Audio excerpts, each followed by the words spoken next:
Hello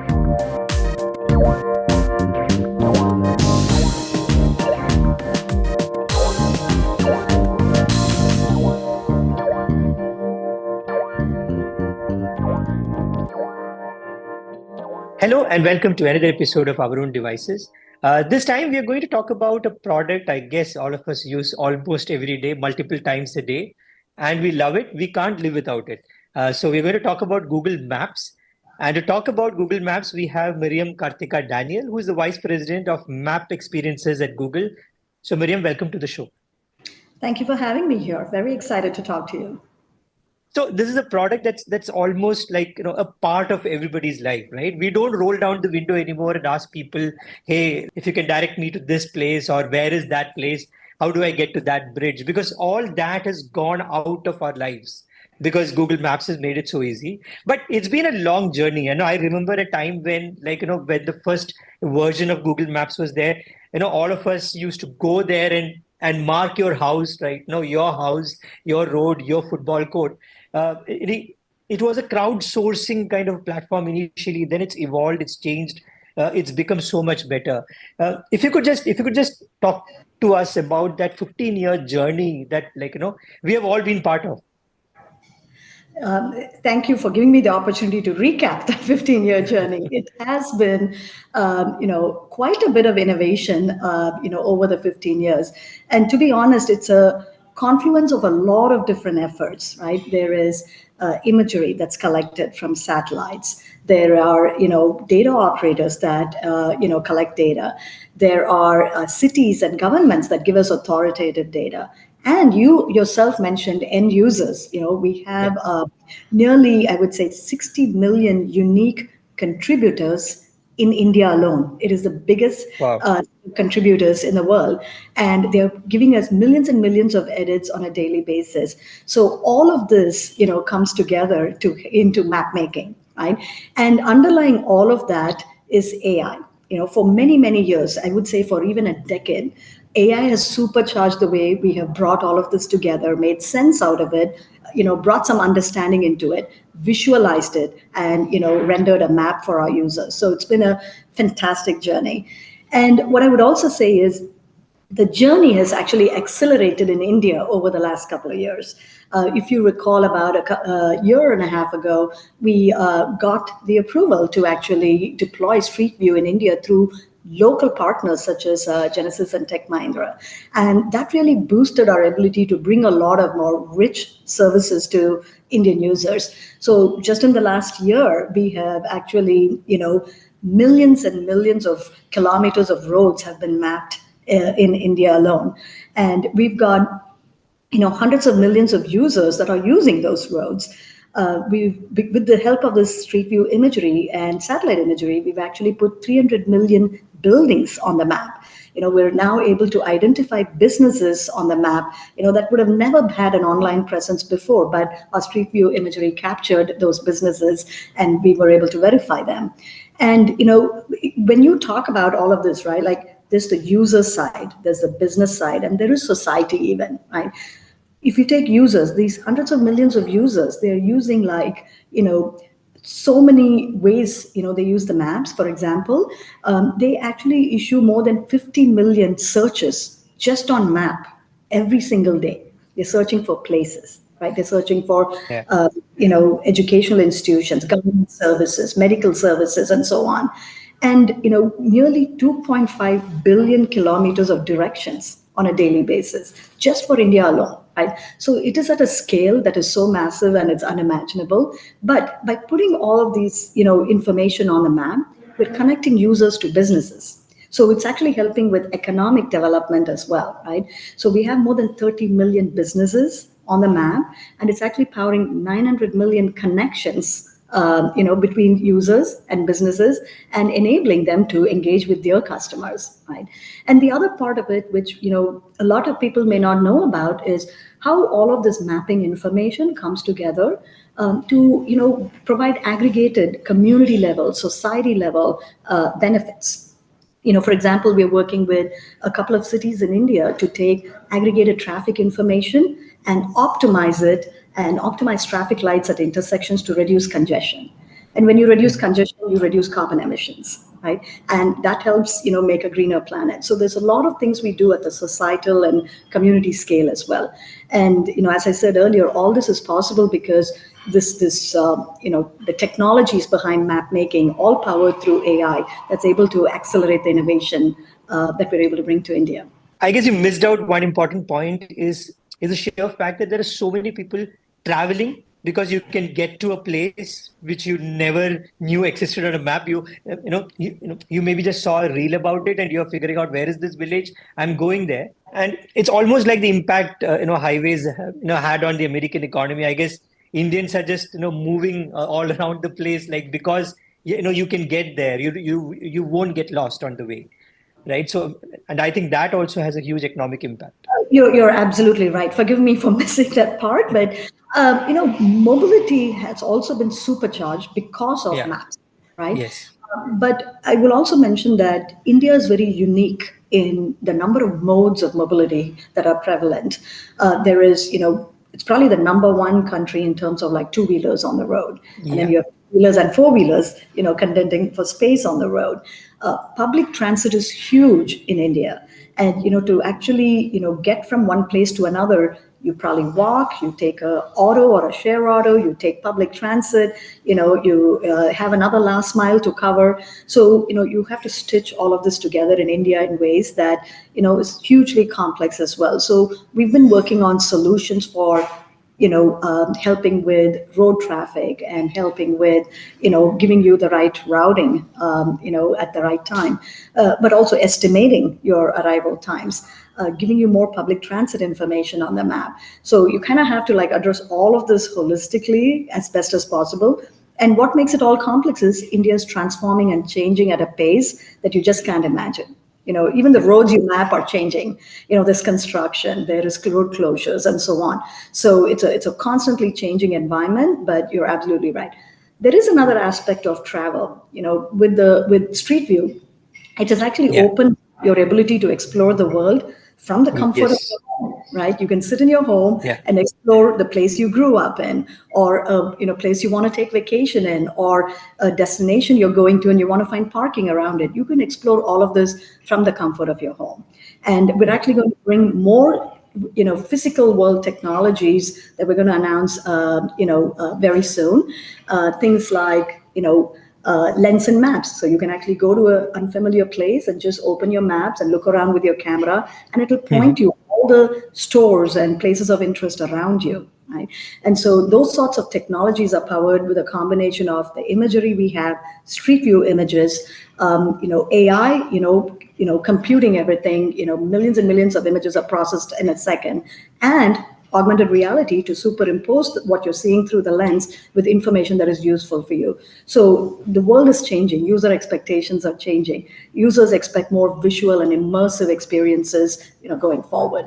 You touched upon an interesting point about how India has so many modes of traffic, right? And a lot of us who have used Google Maps do experience that one time when maybe you are in interior, Uttar Pradesh, and and you are in an alley where maybe your car should not be in, because a lot of the data in the maps is maybe being pulled from two-wheelers. So is AI going to help in situations like that, and maybe send you an alert saying, hey, this is a very popular route, but maybe not for four-wheelers?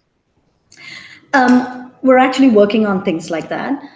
We are, through our imagery, whether it is satellite imagery or through Street View imagery, we kind of have a rough sense of what kind of road it is. We don't have exact measurements, but we have a rough sense Yeah. of what kind of road it is. We also know what kind of traffic is going through this. So we're working on, algorithms that can actually be a little bit more insightful about whether this is something we should route a two-wheeler or a four-wheeler through. A lot of these innovations are possible, and we are wanting to be very deliberate and thoughtful about them before we launch some of those. You also mentioned Street View. Now Street View. If you use Street View in India, it's not like in the US where almost every road has a Street View layer on it. It's still coming in patches, but we can see that the patches are increasing in size clearly. So, is there a strategy? How is that going? Have you picked the areas that you want to use for to upgrade first? So, if you could just give a view on how that's happening. Yeah, so Street View is actually made possible through our local partnerships with Genesis and Tech Mahindra. And between them, they've got a certain coverage map that they're working through. There is tier one, tier two, tier three cities, urban, suburban, rural roads. And then we also look at major highways versus arterial or primary, secondary roads. So there's a lot of different classifications of roads. And so, slowly we're increasing the coverage. It will take time because we just got started a year and a half ago. But, we've reached about 3,000 cities so far in terms of coverage, and we'll continue to keep rolling that out.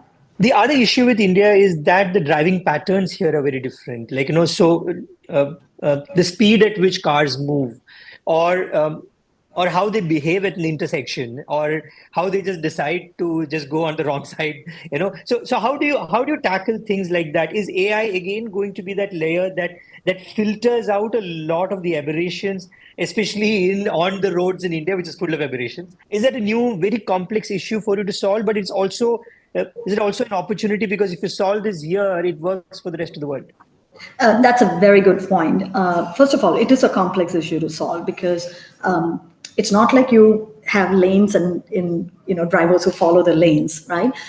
So the traffic is almost like so many different types. Like you have two-wheelers, four-wheelers, sometimes slower two-wheelers like bicycles on the road as well. So we have an ability to kind of sense using AI, what kind of vehicle you might be in, what kind of speeds you're in. But obviously, when everybody's moving in a congested road, there's a lot of room for error. So we continue to refine that information. That is then used to predict ETAs, or your estimated time of arrival for any route. And ETAs have slightly more error bars in India than they do in other parts of the world because of exactly the kind of things you mentioned, because there's a mix of vehicle modes and traffic congestion is high. So we constantly have models that are looking at trip outcomes. What did we predict at the beginning of the trip? What was the outcome at the end of the trip? And it's continuously self-learning and updating itself. So it is a continuous process. But on top of that, you said something very interesting. Can you apply this after we learn from it here to the rest of the world? That is absolutely our approach. There are things that are so unique to India and so diverse and complex in India that if we can learn and solve some of that adequately in India, we can take it to many other nations like Indonesia, Sub-Saharan Africa, Brazil, and other parts where there's similar patterns in traffic. And so, we're starting with India, and we actually innovate. We have teams in India that are solving these problems, almost on a real-time basis. And we're doing that here because this is probably hitting the highest complexity. Is there a pothole or bad road layer that you want to add on top of Google Maps? If I don't get a question on potholes, my interview is never done. Surprisingly, people think that we should be automatically detecting potholes, but imagery is captured very infrequently. So it's not like you know if there's a real-time pothole that has emerged. However, there are vehicle sensors in cars and as well as in some two-wheelers. So we're trying to figure out how to get some of the road condition information in general from vehicle sensors. But I would also say that most importantly, it is users themselves that are the best source of information, right? As I was mentioning earlier, no other country do we have this many active contributors, nearly 60 million contributors in India, millions and millions of edits every day. So these users can tell us if, what the road condition is like. Are there potholes on this road? Is this road flooded? And we can quickly surface this information for everybody else who are in that neighborhood, in that area. So we want to, continue to build that virtuous cycle where every user is helping the community. The other thing I want to ask you about, and you touched upon it briefly, is that there is this entire layer of business that is enabled because of Google Maps, right? And you have new innovations coming, you have new startups being launched primarily because they found a way to use this technology for the betterment of the society. But is that a different kind of learning from what you see with commuters on the roads? What we are seeing in India is definitely an acceleration in what I would call startups. an acceleration in innovation, very creative ideas that are solving for the conditions in India. And that's the reason we are very eager to partner with some of the local players in India. One example I will give you is you might have heard about ONDC, or the Yeah. online, digital network. It's an open network where anybody that has a service can publish it on this network. Hmm. Now, imagine this in the context of mobility, right? We have so many train agencies, bus agencies, rideshare companies in India, but they're hard to discover. And every time you want to make an end-to-end journey, you have to go maybe book a metro ticket somewhere, maybe book a ride-hailing cab somewhere, look up walking directions on some other application. There's a lot of friction for users, right? So innovation like ONDC actually puts all of these different services on one network. And we're actually going to partner with a local player who was kind of one of the first apps that showed up on ONDC, called Namayatri. And Namayatri is actually going to work with us to read a lot of this published information and help us present it to Google Maps users. And so that innovation is possible because we have local partners like the Namayatri, and accelerated innovation. Because otherwise, if you didn't have a setup like ONDC, we would have to, every city, we'd have to go work with multiple service providers to get that information and make it accessible to the users in that city. But by collaborating with these kinds of local innovations, which is unlike anywhere else in the world, we're able Yeah. to accelerate this kind of access to services, affordable services to everyone, but able to do it in a manner where we can build once and scale many times in many cities. So that's the beauty of some of the innovation that's happening in India.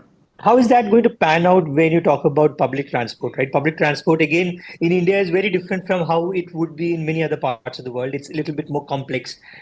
You need to keep changing your, mode of transport even to get from point A to point B. So is there an opportunity to again add a layer on top of Google Maps so that the service itself can be availed on top of Maps? Yeah, absolutely. It's not even a layer on top of Google Maps. Google Maps Hmm. today is inherently designed to support what we call multimodal journeys, right? Yeah. You can actually say, walk from here to a bus stop, Yeah. take this particular bus line, maybe even change a couple of buses, and then Hmm. walk another, final leg of your journey to get to your destination. Yeah. You can actually see that on maps today. Yeah. It's Yes. inherently multimodal. But imagine if we can also, this could be a bus in the middle, could be a train in the middle, a Yeah. ride-hailing cab service in the middle. And what if you can book all of this in one shot and, Hmm. have a much smoother, less friction journey end to end, right? And so that is, an extension of what Google Maps is already doing, but bringing in local partners and their services to stitch it together so that we can Yeah. stitch and present a seamless journey end to end for Indian users. If you're looking at the future, the immediate future, what are the most exciting things for you from a pure Google Maps and India perspective? Well, the first thing I would say is expectations of users are changing, right? What used to be sufficient before, where you just looked at a map, you read a map, you figured out what street you're on and where you need to get to, and everybody got trained themselves to read a map, right? Yeah. But global youth have different expectations. They actually want things to be more visual, more immersive. That's what is engaging for them. We're recognizing this pattern all over the world, and very specifically, even in places like India, voice and visual experiences are actually valued more. India is the number one country where people search using voice, right? It's much Yeah. easier for people to use their local vernacular and language to search. So we want to support more and more of these visual and immersive use cases. So the deployment of Street View is actually making it possible for us to bring some of these visual and immersive use cases to India. So we're actually going to very soon bring something like Lens in Maps, where you could be in an unfamiliar location. Maybe you just got off a bus or a Yeah. train or a cab. Just open Google Maps, open your camera, look around. It'll tell you what places of interest are around you. You can even say, show me restaurants, show me a theater, or show me a salon, or show me a gas station, whatever you might be looking for. That's a very visually immersive experience where you don't have to go in and do it the old fashioned way of typing a query, right? Yeah. Um, Another such thing is walking directions. Maybe map reading is not going to be easy for everyone going forward, or Yeah, not yeah. something they want to do. So just lift up, put a destination, lift up your phone, and we will actually use AI and augmented reality to overlay directions and tell you which way to orient yourself and start walking in, where you need to make your turns, and so on. So very immersive experiences are the future of maps, and we were really excited to bring them to India because, and this is made possible because of Street View. Another thing we're very excited about is we know there are a lot of drivers on the roads in India. We just deployed something called fuel efficient routing worldwide, right? Just in the last year, deploying Mhm. this worldwide, we were actually able to, save nearly 2.4 million metric tons of carbon emissions. That is equivalent to taking like 500,000, cars off the road, right? And every citizen is contributing to saving carbon emissions. And the way this works is, every time you look up directions, we might give you a couple of alternate routes, and fuel efficiency actually depends on the type of vehicle you're on, two-wheeler, four-wheeler, the type of engine, also the type of road, the condition of the road. Is it going to have stop and go traffic or free flowing traffic?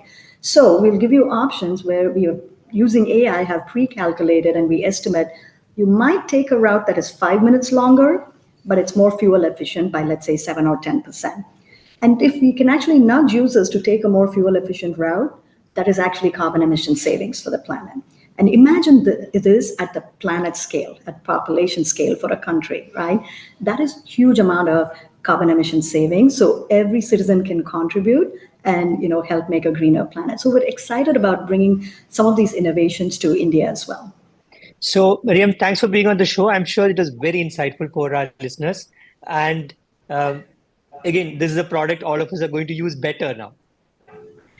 Thank you. I also want to thank all of our users in India for giving us all the love, for continuing to use Maps and continuing to help Maps make and be a better product for your communities as well. Thank you very much. So, you were listening to Our Own Devices. We'll be back again next week with another guest. Till then, goodbye. We are available everywhere you listen to your podcast.